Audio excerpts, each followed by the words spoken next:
Motor.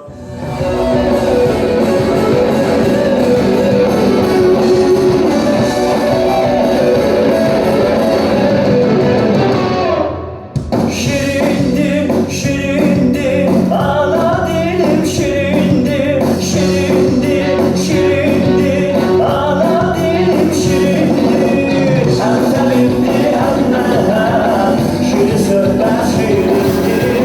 Hem talimdi hem merhem, şirin sözler şirindim.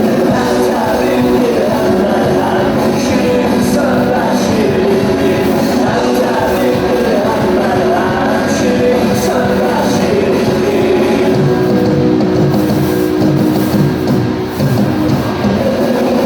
Şirin düşer, zülfü düşer, şirin düşer,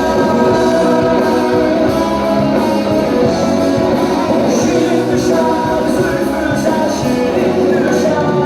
Ferhat Kaya Şaman'dan yanına şirin düşer.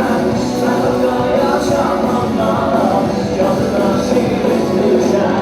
Ferhat Kaya Şaman'dan yanına şirin düşer. Ferhat Kaya Şaman'dan yanına şirin düşer. Ferhat Kaya Şaman'dan yanına şirin düşer. Ferhat Kaya Şaman'dan yanına şirin düşer.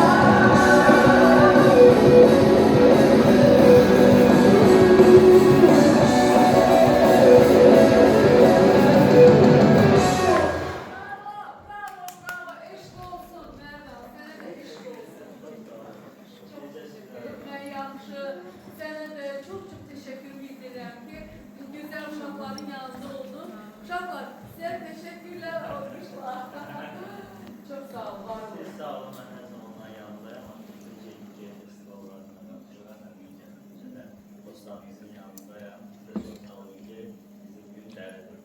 Siz var olun, sizin kimi sənətkarlar var olsun. Onların yanında olan insanlar hər zaman biz sizin böyük sənətkar, özünüzün sənətkarı olduğunuzu biliriz və insanlıq baxımından da həm Afaq xanım siz, həm Mərdan siz çox təşəkkürümü bildirirəm.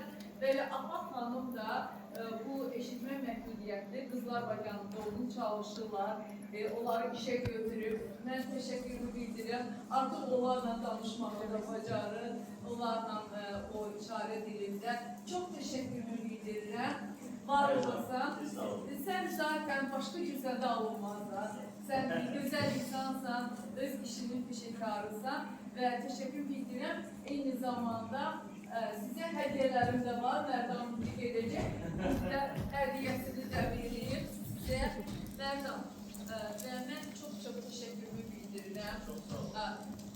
Çay deyiləndə ilk ağla gələn Beta çayı. Nə bilirəm, sən dostu qaralı, belə evi qula qaralı adamsan. İçində kofe də var, onu da deyim. Çox təşəkkürümü bildirirəm. Və Nazirə xanım, ay Nazirə xanım, mən uşaqlara tək bilirəm ki, alınmaz.